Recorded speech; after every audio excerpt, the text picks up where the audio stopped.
Hello, hello, hello. Good afternoon or evening, depending upon where we are streaming to. This is Sam Tolbert, bringing you something a little different this time, and coming on at a different hour. The last time I streamed, it was 1 a.m. East Coast time of the United States. Got a nice crowd of people came in though. Um, Again, trying to do some new features. This time I came in with an agenda. So I'm going to wait till some more come in to join us while I share the stream on my Facebook page. Give me a chance to do that. If you do come in, let me know who you are and where you are from. It's always good to have guests come in and visit me here in the studio.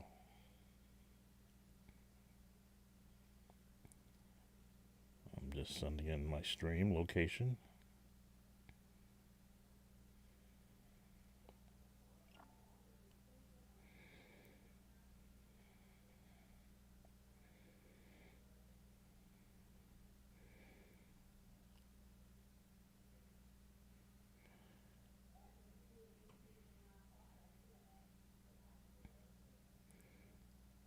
Okay, just sharing the page with others.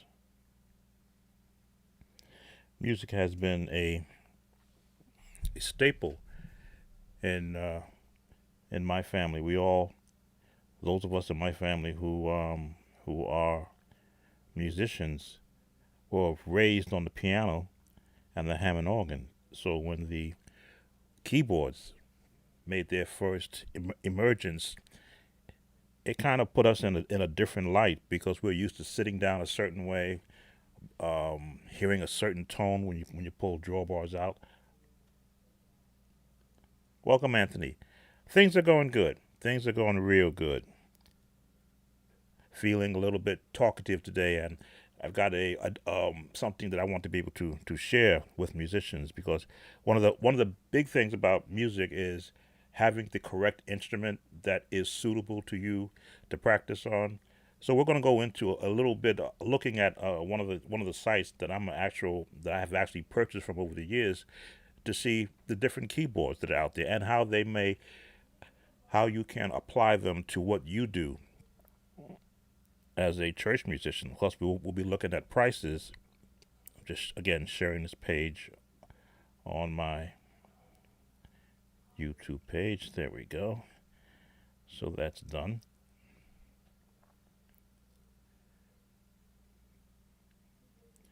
Baton Rouge, Louisiana. Um, Anthony, my mother is from the state of Louisiana. I believe Florentine, if I remember right. So I got family down there. I haven't met them because I've been up here in the East Coast for a lot of years. But she had before her passing, she did let us know that she had some property down there in Florentine, Louisiana. Who knows? I may, as I'm as things become a little bit more um, travel uh, safe, perhaps take a little history tour and see who's in Florentine and who may be relatives that I have yet to meet. Well, certainly, Facebook it allows us the opportunity to search down people. I don't want to track down people I don't know who don't know me, but I'm sure that would be nice to be able to catch up. All right, I think I'm sharing the page now. Who else joined us? Oh, Yolanda, Chicago. I did do a training stint in Chicago back in the 80s. Got to see the Sears Tower, I believe, and I caught a concert in the park. Was a gospel music festival. Really had a good time while I was there. Got to eat some of that good Chicago pizza. Of course, didn't travel outside of downtown Chicago because it was a 5 day course, and they encouraged us stay local. This is back in the 80s. But thanks for coming in. So as I said, I'm all set up now. I see who's where. Uh, First of all, forgive me. Sam Tolbert. They even put my name there this time. Sound of Joy Music Services. I am looking to expand on what I have been doing. Of course, I can always play. That is not a problem. But it's to be able to converse, I think, is the avenue that I want to go into right now, where I can hold conversations with those who are active musicians, just moving some things around so I can see everybody. So what I've done is to bring up a page where they sell keyboards. Now, keyboards, very high range of prices depending upon what you want to do. That was one of the things that when I began to invest in keyboards, I had to number one, get comfortable with how they feel. My first keyboard was a Korg M1. I still have it. It doesn't work, of course. I hate to get rid of it though because of what I paid for it. But it brought me into the keyboard range. The M1 was a 61 keys. It wasn't weighted keys, which is how I actually broke one key because it wasn't weighted, trying to play it like a real piano, which was what I was used to. But it had the 8-track sequencer in it and a myriad of sounds that I never really got to all of them. But it was fun creating different patches using the limited memory that was in that keyboard one at that time, and to see where keyboards have now come to. You know, as I say, to me, it's a keepsake because of what I paid for it. But I'm sure if I were to replace the battery in it again, and I think I still have the download of the M1 sounds stored on one of my old drives, I could bring it back to life, maybe even take it apart, and if the keys, I'll swap a key that's broke. I believe it's I think it's an F-sharp key that I broke, just sliding across the keys. But it's still functioning, still a functioning keyboard, and would probably do well. So, what I want to be able to do, as others are coming in to join us, is to take you to another scene. Okay, not that one.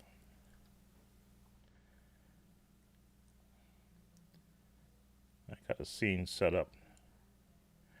Oh, actually, yes, that is the scene. Let me just change this so that it's where it should be. Okay, that's what was wrong. Okay, here we go. Keyboards. Now, I'm using the site Sweetwater because when I began to purchase my keyboards, I would go to the Sam Ash music stores in, I believe it was White Plains, New York. Well, I went to several of them. I went to Sam Ash. I frequented Sam Ash in New York, Sam Ash in New Jersey, and Sam Ash in White Plains, New York. All of my instruments in my early days in doing keyboards came from one of those three stores. White Plains, no, Main Street or White Plains Road? Main Street in White Plains, Route 4 in Paramus, New Jersey, and 48th Street, I believe it was, down in New York City. So I spread my business among Sam Ash. When I began purchasing my keyboards online, Sweetwater was where I opened up an account with them, and I purchased keyboards from them. When you see me play did I get the Yamaha from Sweetwater, or did I get it from another site? I think it was Sweetwater. I got my Yamaha S70S. There was another site, Craft Music, I also purchased equipment from. Sometimes you start bouncing around and see who gives you the better deal, and you go with, of course, the better deal. But I want you to be able to see the pricing on some of these keyboards that are out there. So as we look and we scroll down, you want to say, well, how much should one spend for a keyboard? I always use what can my pocket stand to lose every month if you're going to pay for it by the month. And as you see, some sites will give you, I want to be able to decrease this page blow this page up. I guess it won't do that for me. Okay. Some sites will give you, at least this site does, monthly payments, financing. Do you go Roland, Yamaha, Korg? I believe there's a comments going around that the Korg Chrome, no, not the Korg Kronos has reached end of life. So, and there's a replacement. I believe is it the Nautilus? Yeah, the Nautilus, I believe, is the replacement. I've got it. I don't know if you can see that. No, you can't see that. Can't see my mouse over it.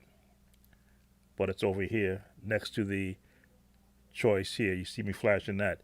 Right next to that is the Korg Nautilus 88 key synth workstation. Now, why workstation versus synth? A synthesizer will give you the access to a multitude of sounds, but a workstation will allow you to actually become creative, where you can now use tracks and create music directly on that workstation, and then send that off to an amplifier or to your whatever device that you're using to record those sounds, and it becomes, it's like having a portable DAW system within a keyboard, which is why it may cost a little more, because it's giving you the option to be able to do all that. Let's just look at the Nautilus, which is going for right now $2,799 with $300 off. See if we can go in here.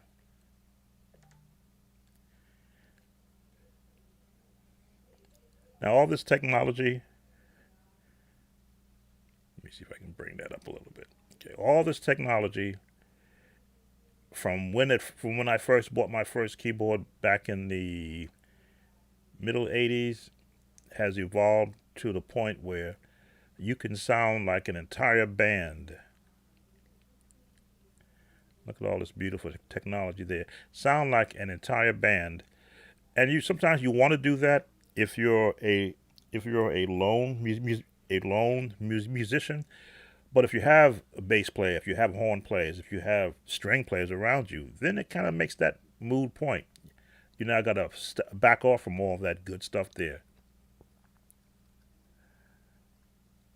This is just the write-up on it. So this is the replacement for the Korg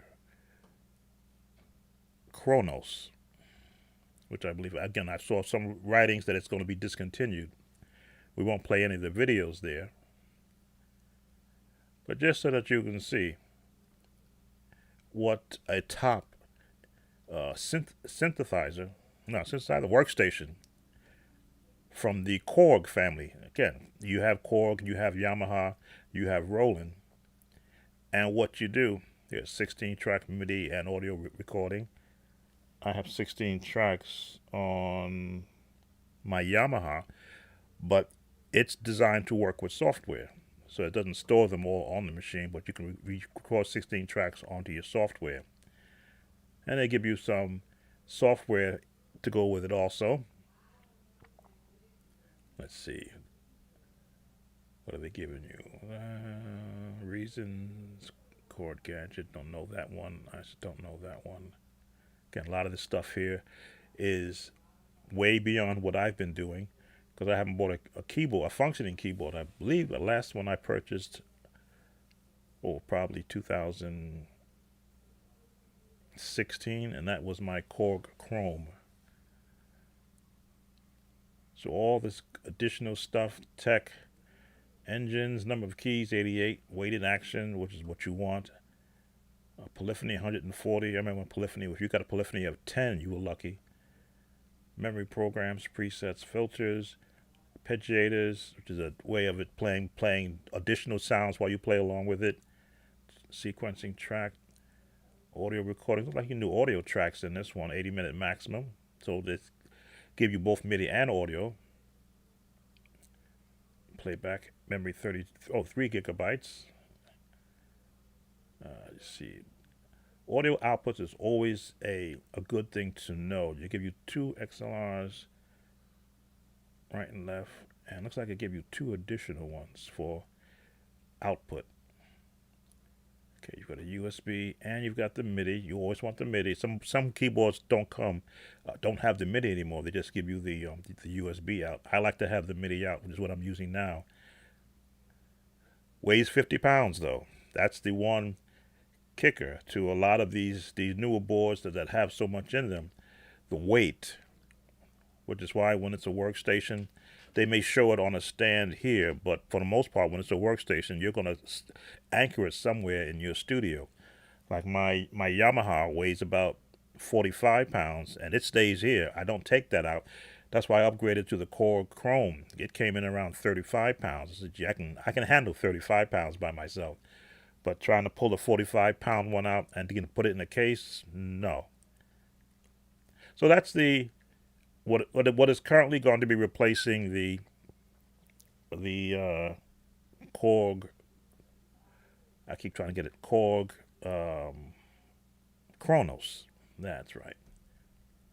Because I have the Chrome, so that's automatically tries to come out of my mouth. Yamaha has and I've heard of a young man on my Facebook page who had just got his Yamaha MDO X. I'm not sure if he got the 76 or the 88, but he was playing it in the background, and I told him it sounded real good when he was playing it.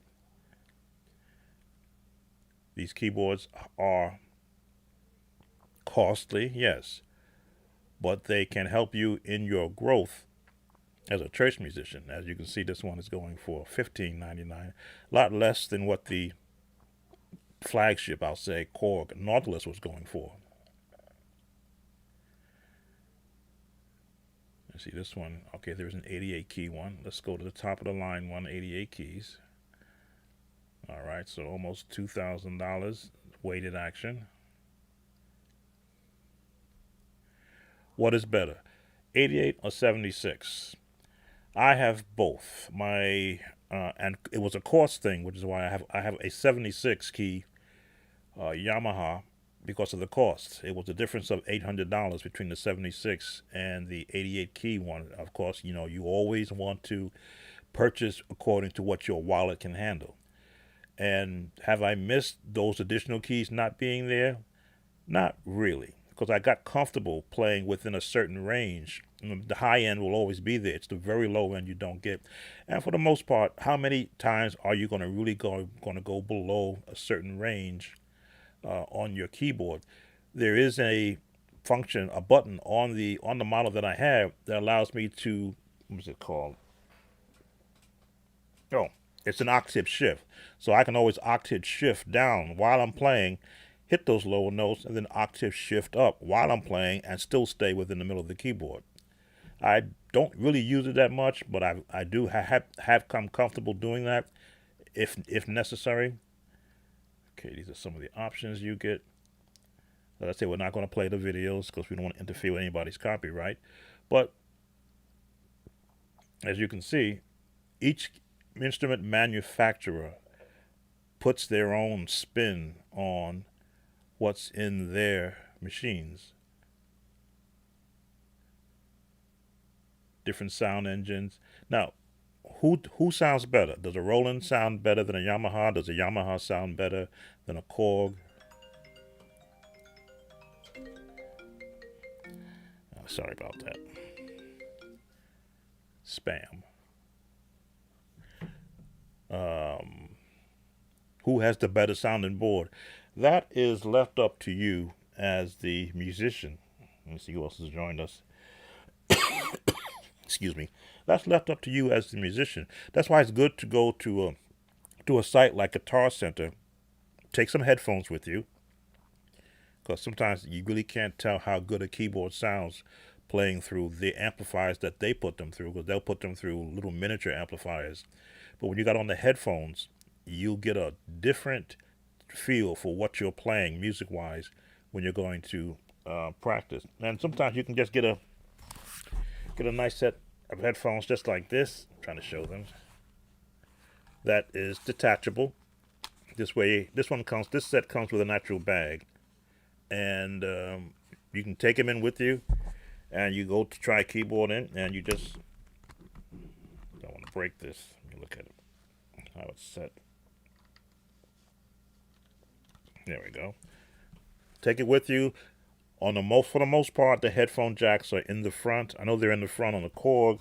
On the Yamaha I have, they're in the back, but there'll always be a space there where you can put it in the back.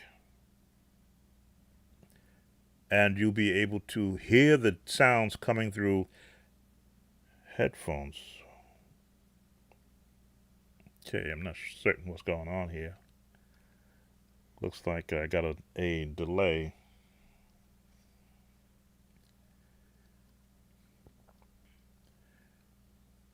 Okay, so again, 88 keys, 192 notes polyphony. You only get now 2 audio outputs on this one, where the previous one, which of course more, give you 4 outs. But that's okay.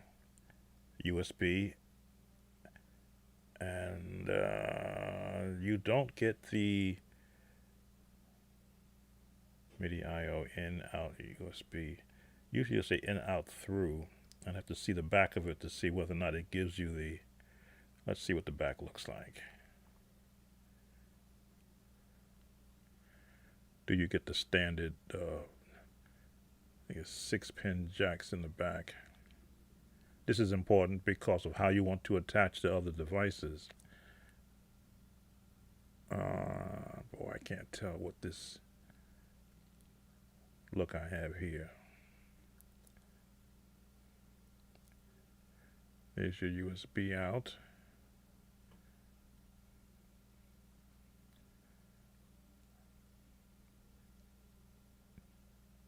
Oh, okay. I see they are there. You got the MIDI you got the MIDI in and MIDI out. You got to have those.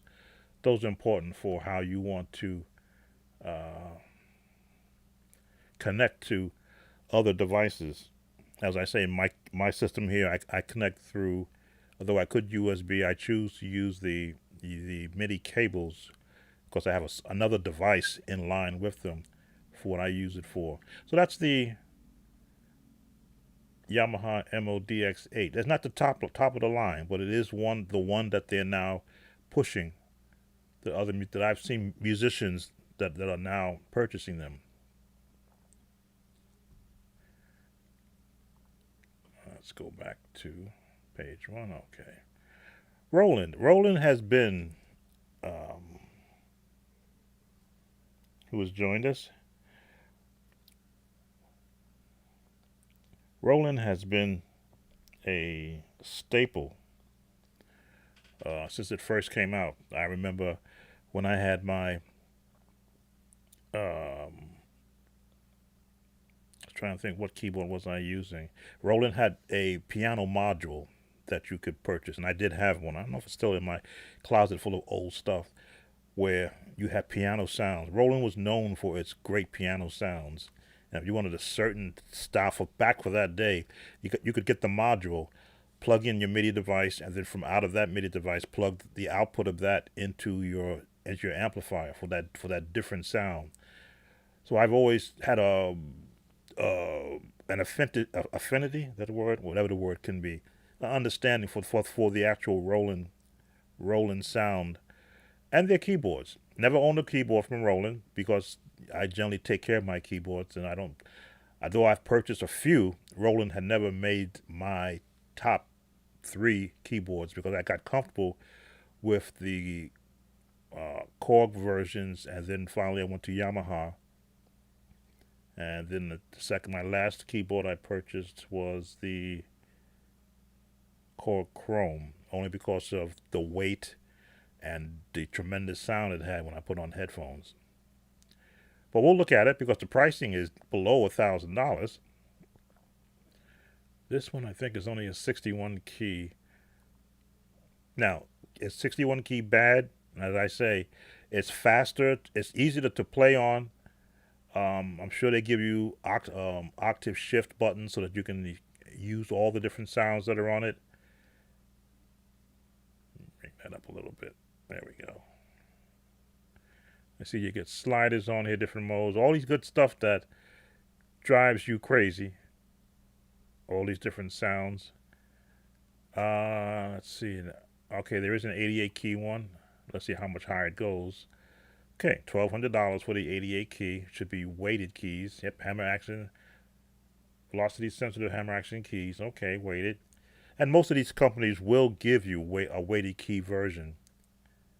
And they want to get you in the store with the 61 key one, but then when you say, well, gee, I want a heavier touch, then they'll show you the weighted key models. I want to bring this up so that you can see this.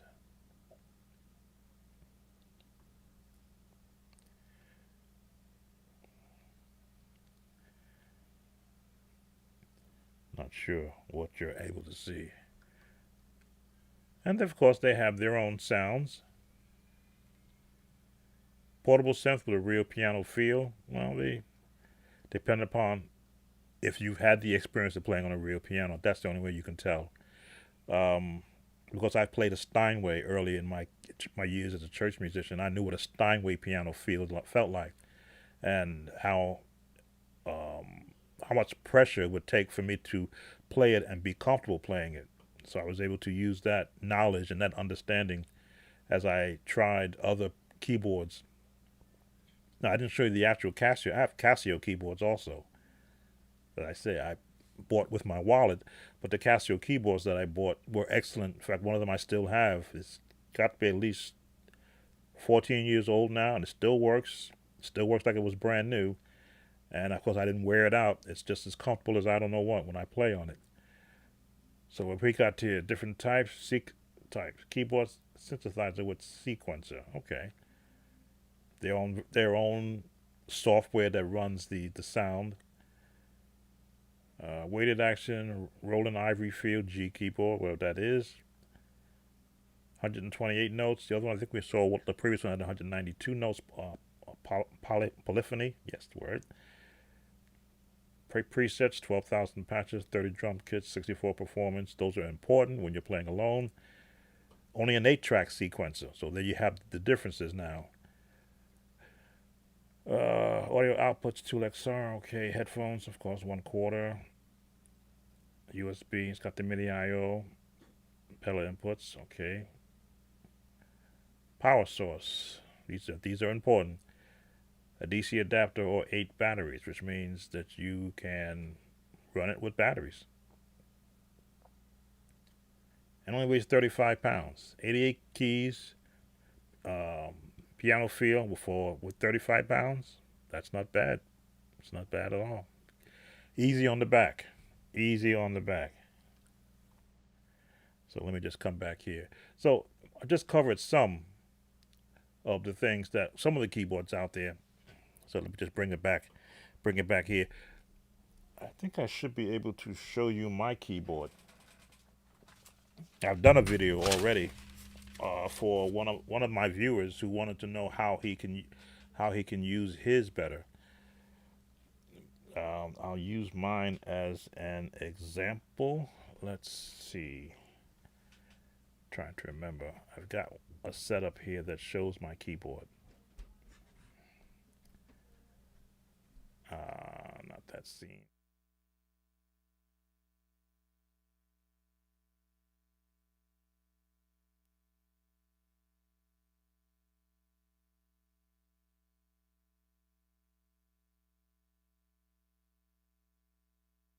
One, two, three, test. There we go.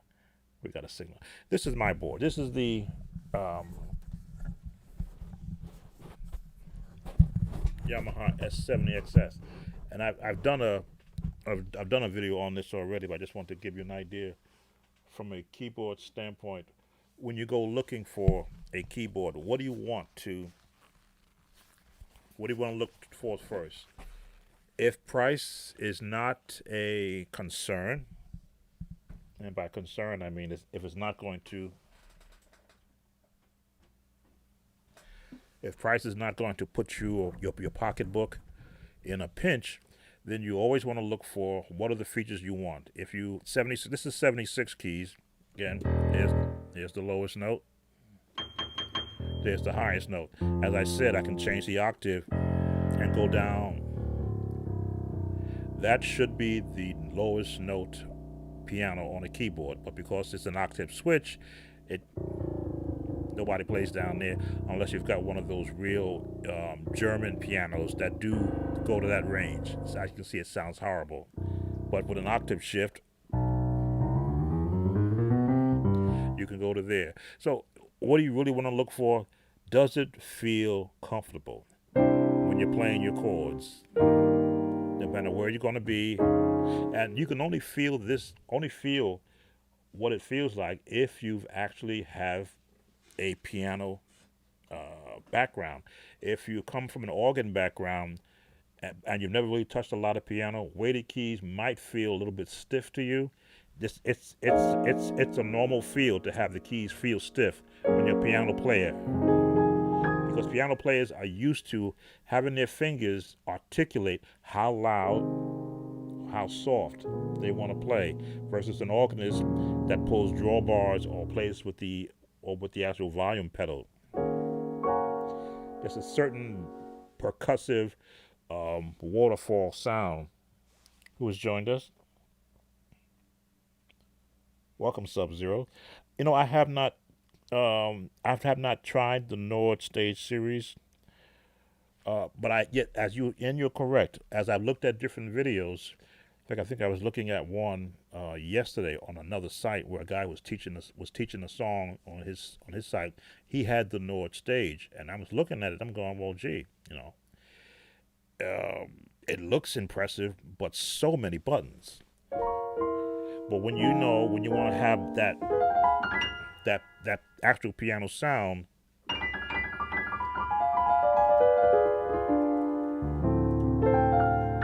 you want to be able to have that waterfall sound.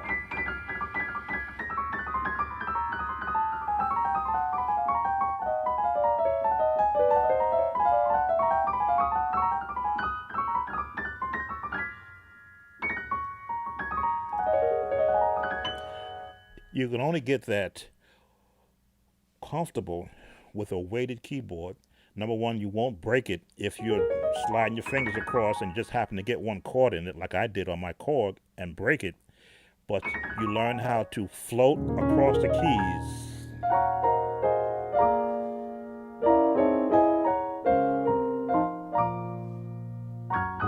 So you want to feel weighted.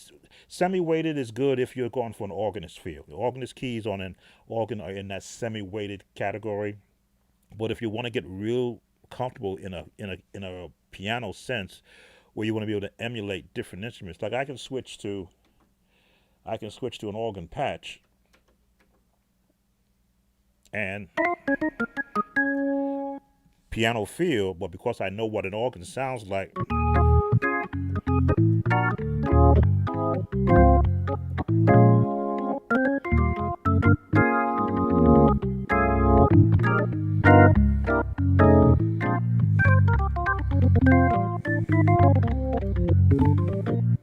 I can still play like I'm on an organ, because now I'm hearing an organ, but my fingers are saying what you're on a piano. So what would you normally do on the organ?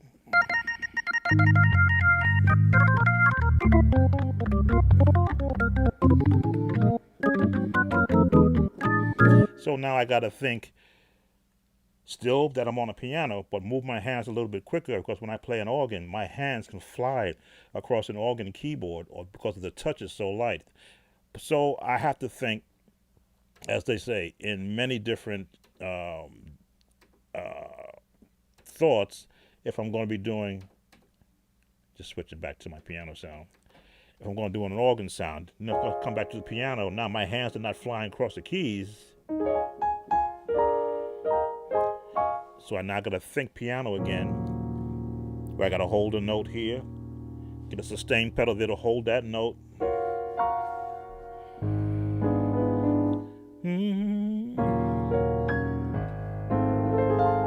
There we go.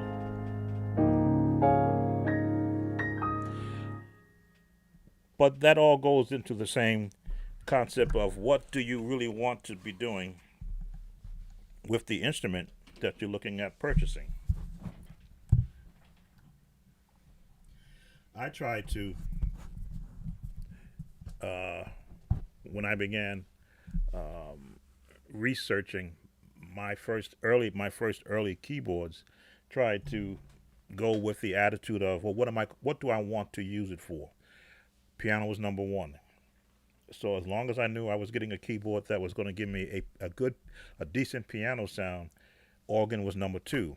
Does it have a for usually a keyboard is for portability. If when you was a young musician and going around to different churches, you could not always guarantee if the piano was in tune or if the organ was working if the church had one. But if you could bring a keyboard and an amplifier, each keyboard, stand, amplifier, and a chair. Those were the four things that I learned how to carry. A decent sized amplifier would be about 100 watts and an extension cord because you had to make sure that where you were going there was power. So extension cord, power strip, your amplifier, your stand for the keyboard, and a chair for you in case they didn't have a chair for you to sit on. So, like the drummer would normally have to bring in all his equipment to set up, your keyboard players did the same thing. So you always were concerned with, well, what does it sound like?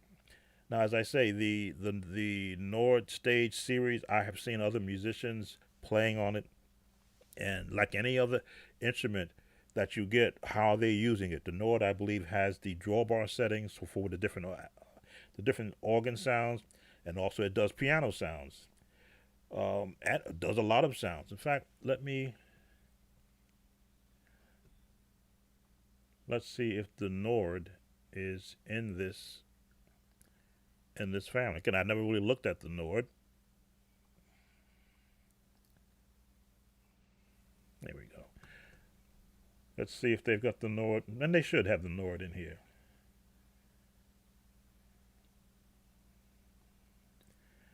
What are the features of the Nord?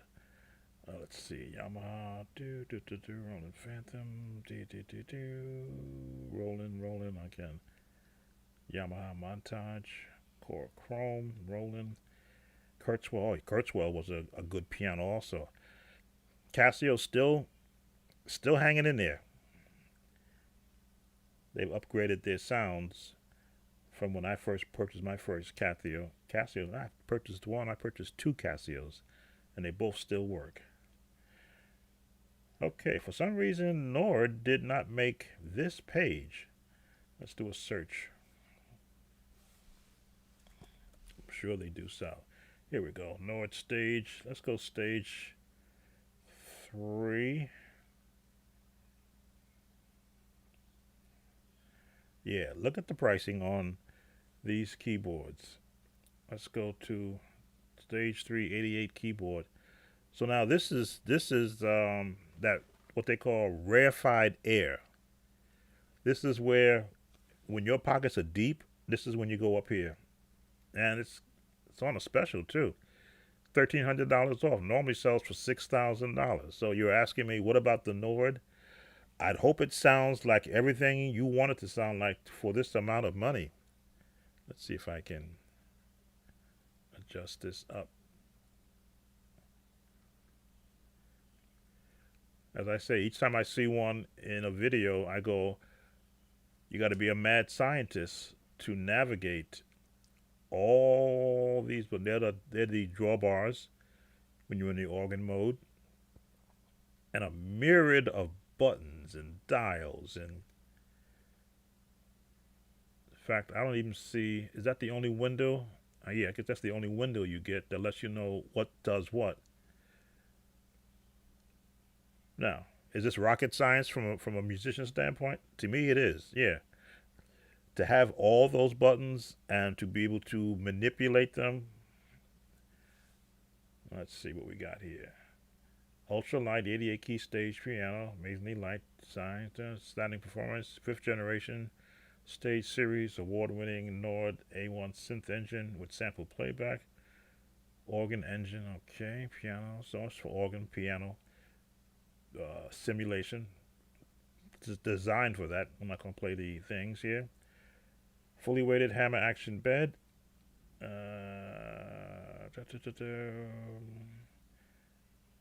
range of A to C. Okay, that's just the keys range. How many other instruments do we have? How many instruments do we have here? Acoustic pianos, harpsichords, clavinets,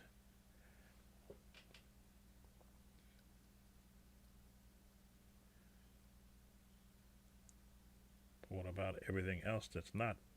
Do we have strings? There we go. Strings, voices, folk instruments. It's primarily for piano and organ. That's what I'm looking at it. All right. So piano engine, organ engine, lead engine, synth engine. So I don't believe this has a built-in sequencer. So this is pretty much for live playing. 120 notes piano, 34 notes synth. That's the polyphony. 400 programs, different organs, different pianos, effects, audio inputs, audio outputs. You get 4 channels, 1 to 4, so you can really send out a lot of signal with this. It's got the MIDI, standard MIDI cable and a USB outs, pedals, organ swell, rotor. So you get one. Wow, you got a lot of inputs. You can plug a lot of pedals into this, so to get to take care of all the different effects. And they're respectable 41.8 pounds.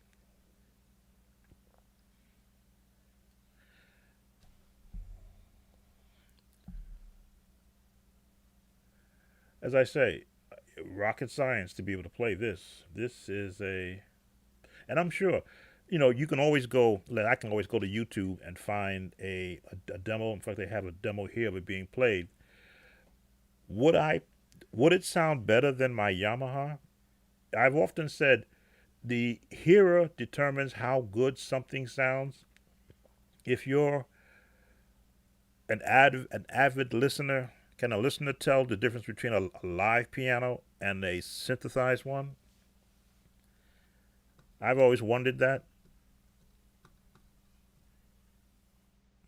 I've always wondered that. Can your consumer of sound, especially if you're in a church or if you're in a live setting and you've got a lot of people there that you're playing for, if they are not, if their ears are not attuned to hearing a a specific sound all the time, like I can be sitting, I can tell if I'm hearing a Hammond organ or a synthesized one, being that I was raised around them much of my life and worked with my father to repair ones that were bad to make them sound good.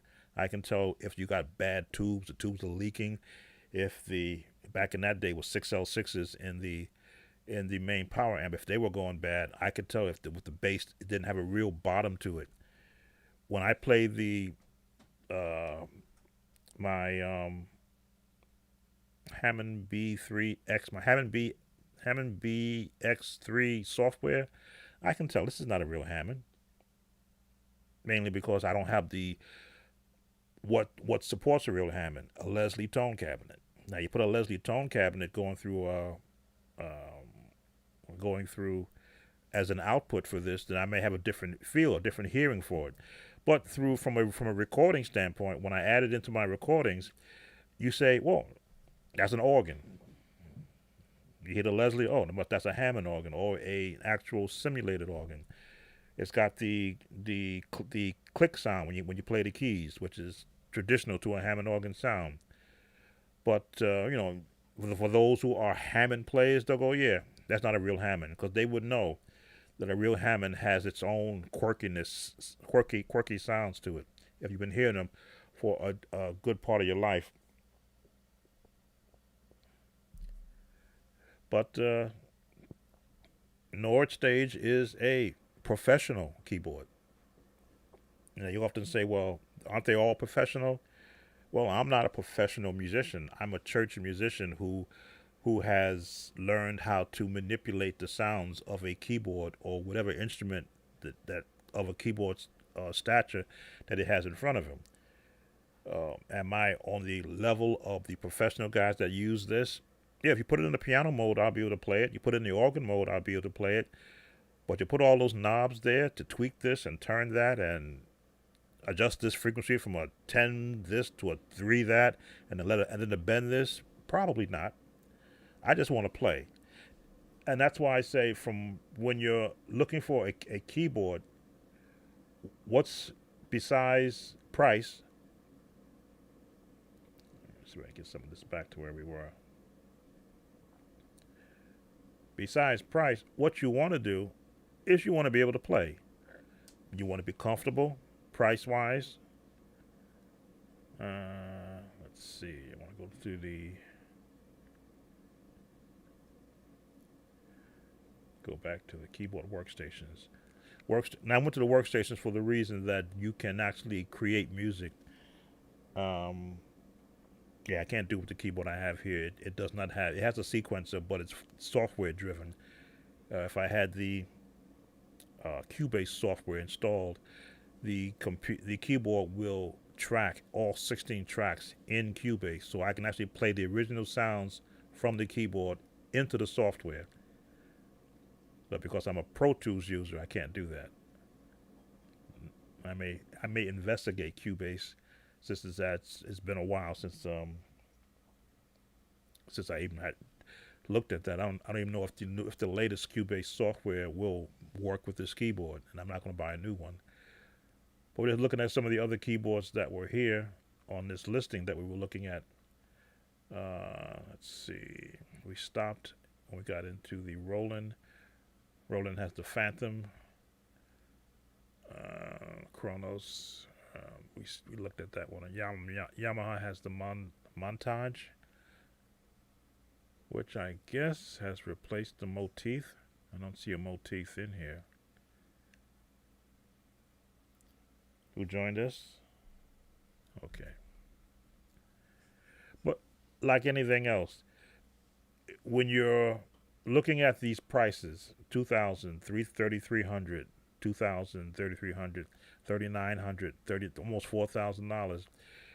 If your level of music is going to, can I always use the proper word? If your level of music requires you to have this level of keyboard or particular level of keyboard, then you will make that investment. But always with the conscious thought that today's greatest is tomorrow's has been. There's always, every 6 months, a newer model coming out. And the price on what you paid for it, especially if you paid for it on time, is going to decrease. Like buying a brand new car. They say, when you drive it off the lot, it's already lost a third of its value. So, buy, as I often say, buy wise. Buy according to where your pocketbook is today, not where it may be tomorrow. Now, if you can, again, buy a keyboard because you're building a studio. The keyboards I bought were first for the church and then for my studio because I had more use of them for the church. Studio work wasn't there to justify spending $4,000 on a keyboard, but in serving a church, it was okay for spending $2,500. And if studio work began to increase, then I can justify upgrading.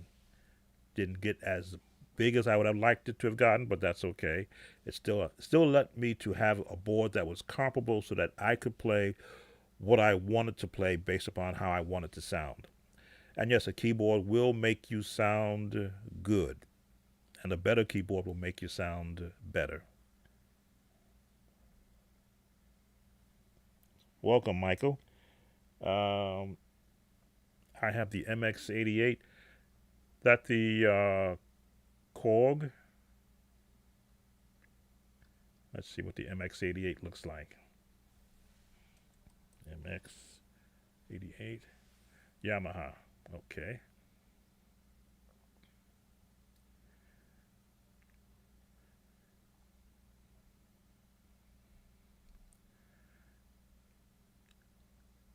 Okay, do we have a 88 key version?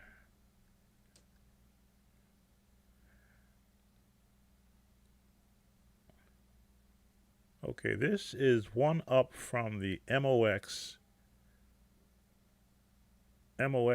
I have the MOX6, was the first version that came out using this format. Beautiful keyboard. 61 keys and 15 pounds, which made it great for me to be a nice travel board when I wanted to. And it had also built-in sequencer, which was really good because I was able to sequence whole songs. So I can actually, at that time, direct choirs.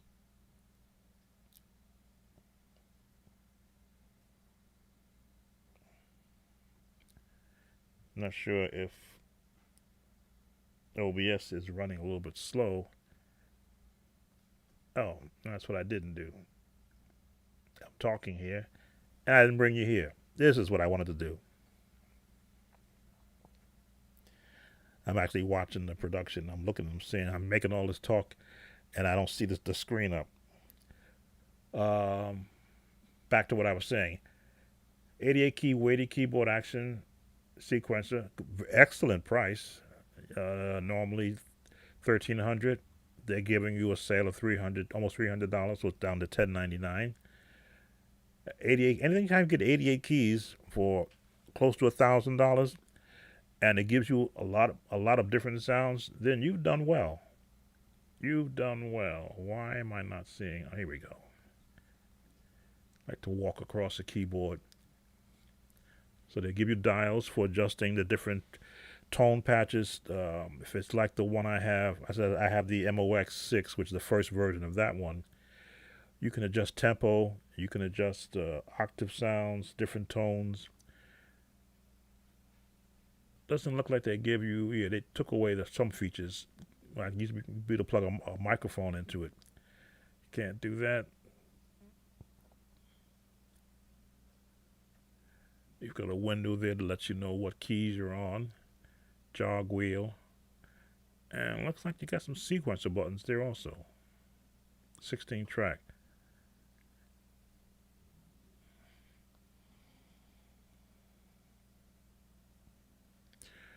Wow, just 2 sounds you can layer? Wow, that's well,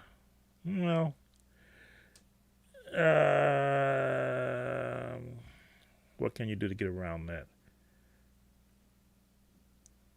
Probably nothing. Let's see what does the polyphony give you? Only 128 notes. Yeah, that's going to cut into trying to layer more.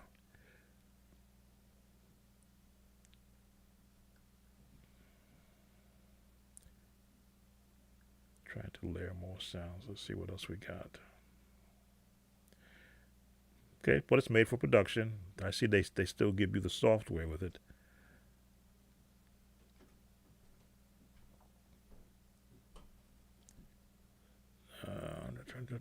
Drop out to live performance. Okay, stereo playback. Okay, so you can play back actually audio through here. Okay, no, through the outputs for audio. 16 channels of MIDI. I didn't check. Do they give you the MIDI, the standard MIDI, or is it just USB? Yep, you do get the standard MIDI pins, I should say, the 2-wire MIDI pins, and you get USB. Okay, I always check that because I bought a keyboard that didn't have that, and I was upset because I didn't check it. Still kept the board though, because it was built for the home, not for a studio. And they give you software. Again, there's Cubase. They don't give you Ableton or Pro Tools, just Cubase, which again, the Cubase software allows you to send your signals, the exact sounds on the keyboard, into the software, which was a nice thing when I first tried it, that I can send the exact sounds from the keyboard. It became like a module, because whatever sound I played on the keyboard, in a MIDI format, it went directly into the Cubase software. That's one of the things that I should have stayed with the Cubase, because some of the sounds that you get out of the Yamaha keyboards are so true to life. When you hear me play this one on most of my videos, you're hearing a tenth of what it really sounds like if you had on headphones, playing from out of the keyboard. So the Motif sound engine. Okay, so they give you a good sound engine, but as you say, you only layer 2 voices. Sustain pedal, foot controller. Okay. The software they included, and it weighs 30 pounds. So you're still going to get, you're still going to get a little weight behind it for carrying it around, but it won't break your back. It's not like carrying around 45 or 50 pounds on some of your more, like if you were carrying a Motif 88 keys, you'd have to have help, or a what we call a wagon.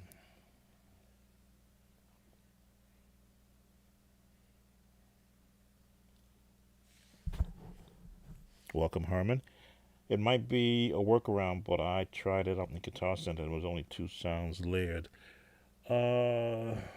Because I'm not familiar with this, I know the keyboard I have here,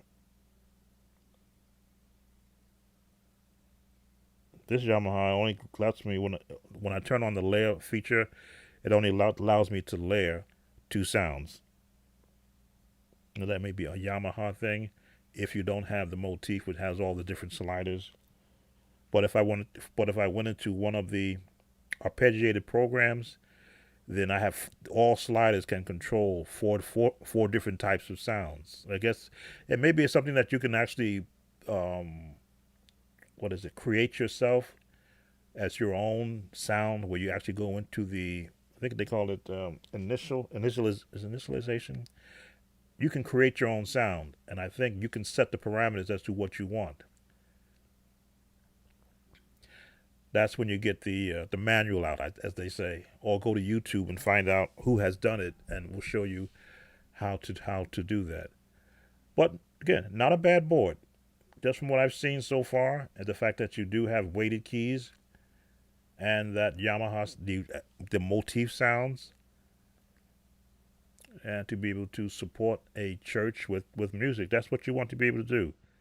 That's what you want to be able to do. These boards, and hundreds, I won't say thousands, but hundreds of boards, they try to reach people where they are. Now, will you probably see this board on a stage at, what can I say? Well, in my location, would you see this board on the stage at Madison Square Garden? Probably not. You may see you'll see the Nord on the stage. You won't see this. But for the musician who has his own stage in his own environment, wherever that stage may be, I can see this being an adequate board to accomplish those sounds that you want. See, I don't think I'm just going back through to see, did it give you a rundown of how many sounds it has. Okay, over 1,000 preset voices. So, yeah, you got a lot there. You got a lot there. And today's musicians now, they're using the strings and pads in most of their sounds. Let me switch over to here.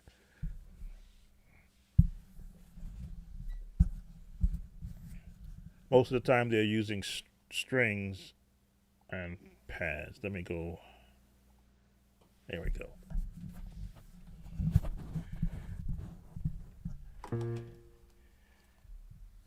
So what I do is I look for, when I want to layer more than one sound. Right now, I'm on a piano here. If I hit the layer key, okay, it's asking me to do something I don't want to do. Let's go out here. If I hit the layer key, it comes up with just strings. That's it. That's all it's going to give me. But I don't have to stay with strings. I can scroll over.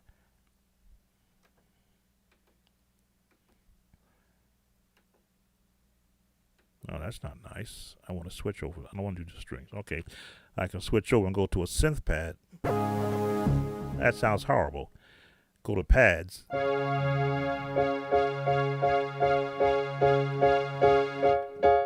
we go. So this is where my pads are located.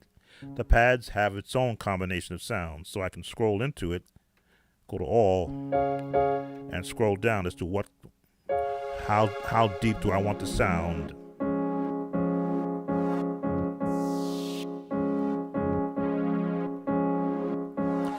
And really, this should only be done with headphones on, so that you can hear what you want to hear.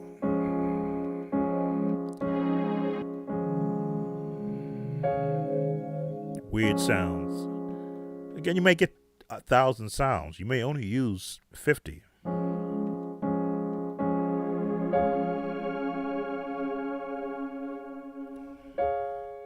So if I stick with this one,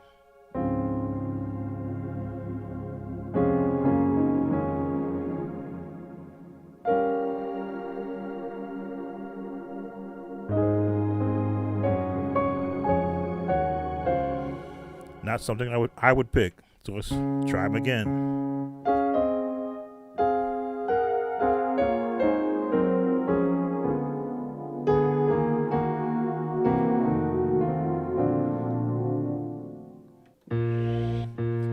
How do you pick the one you want to use?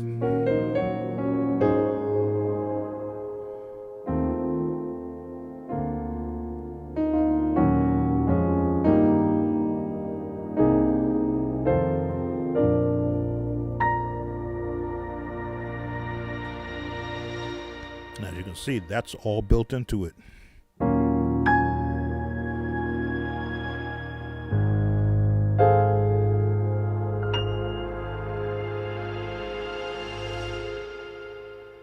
Depending upon which one you pick.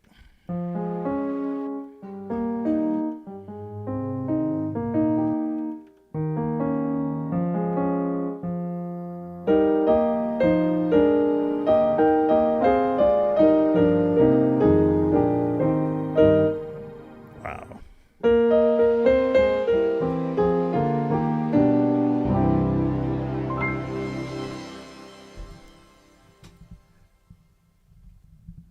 For you guys that use those layered sounds, I envy you because you've grown into an actual comfort level. Get my wires all crossed up here. You've grown into an actual comfort level of padding your sounds. I'm old school still. I want a piano to sound like a piano, and I want strings to sound like strings. So I don't try to experiment with the different sounds. Let me see. It might work around. Okay, let's make sure I didn't miss anything. Again, this is for those that are maybe be viewing this a little later or have come in. I'm trying new formats.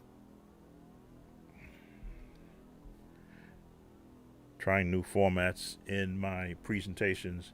Want to be able to talk about keyboard workstations, but you can consider synthesizers as part of that same family, because they all do the same thing. They all give you the different sounds. And of course, if you have any questions as I'm looking over, I want to make sure I don't miss anybody. I can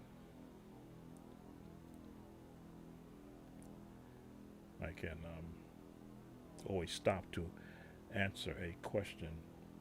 Been on an hour now. As I say, I'm trying new features on my website, not to always be about music 100% of the time, but let's talk about the different keyboards and talk music, talk artists. I'll be doing that in the future, also talking about the different artists that are out there that are current, past, present, and potentially future. As I sometimes scroll through my Facebook page, I see different young artists posting videos of them performing, and I'm like, wow, too bad you're not in this country. But that type of voice or that type of talent, that type of skill, even the young musicians that seemingly were born with notes in their fingers, and they just sit there and they just start playing notes. And I go, yeah, okay. Play, young man, play, young woman. I just want to watch you get better, and I can follow your career. Any questions on?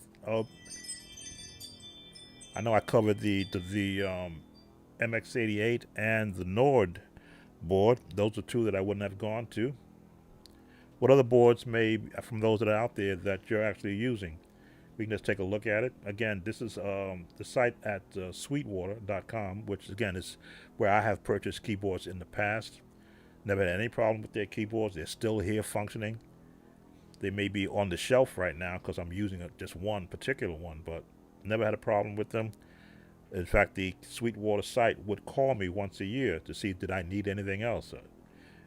just to make sure keep me as keep a customer invested in their customer that has purchased in the past to see if I need any upgrade. Do I need a microphone? Do I need perhaps a rack? Do I need upgrade on a keyboard?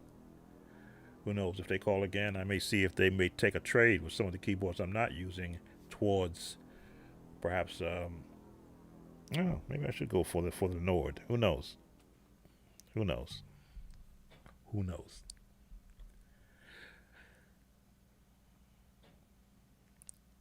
Well, I don't think I'm gonna go over any more keyboards. It's been an hour. As I say, you don't never know when I'm going to come on, but I like to see when I do come on, what is the response that I get for those that are watching.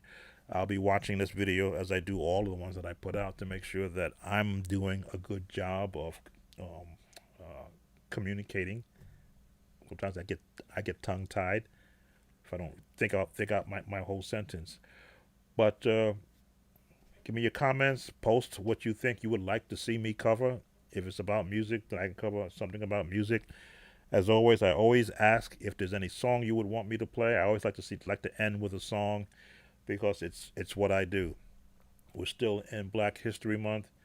As you notice, I've been posting videos of hymns, spirituals. My mini concert should be happening this weekend. I believe that is let me just look at the calendar. Right, that's the 26th, so that'll be the last Saturday in February. Probably in midday and Saturday. And in that concert, I'm going to include some songs that may get me copyright strikes, but I just want to be able to highlight those songs from the 70s and the 80s that were history making songs now, but back then they were just the latest song that people were singing. So I'm going to look at Thomas Whitfield. I'm going to look at Kirk Franklin. No, Kirk Franklin was the late 80s. Late 80s. Which 80s is till you get to the 90s. Of course, Richard Smallwood and Andre Crouch. In fact, let me end with an Andre Crouch song. I always like to end these anytime I come on live with a live song played. So let me switch over to my piano mode and let's give you an Andre Crouch song. Which one do I want to give you? Let me see. I'd like to set the Chordy app. Yeah, I'll give you that one. The blood that Jesus shed for me. Key of A flat.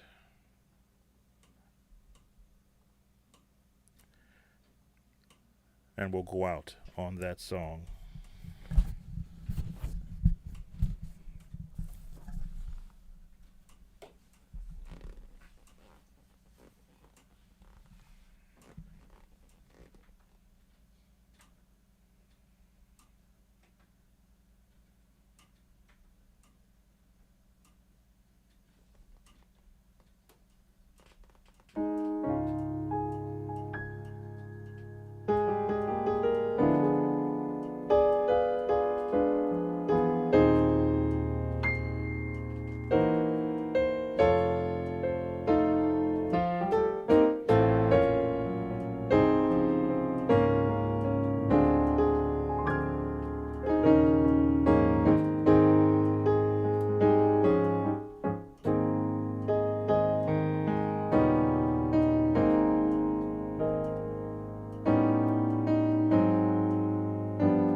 Thank you to those who came to spend some time with me here at the studio, Sound of Joy Music Services, and share this channel with those friends that you may know, musicians everywhere. We're looking to, again, upgrade the type of presentation that we give, but I always like to end any of my lives with an actual live played song. Be blessed out there. Take care. See you soon.